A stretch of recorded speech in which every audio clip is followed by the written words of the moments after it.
संजयनगर परिसरात असणाऱ्या लक्ष्मीनगरमधील घराच्या उघड्या दरवाजामधून आत प्रवेश करत कॅनन कंपनीचा 30,000 रुपयांचा कॅमेरा चोरट्यांनी लंपास केला। सदर चोरीची घटना ही दिनांक 5 जानेवारी रोजी ते दिनांक 16 जानेवारी 2024 या कालावधीत बिरोबा मंदिरजवळील लक्ष्मीनगर येथील घरामध्ये घडली।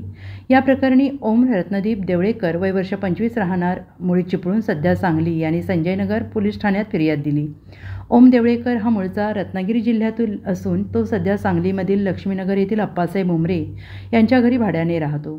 दिनांक 5 जानेवारी 2024 ते 16 जानेवारी 2024 या कालावधीत अज्ञात चोरट्याने घराच्या उघड्या दरवाजातून आत प्रवेश करून कॅनन कंपनीचा कॅमेरा चोरट्यांनी लंपास केला।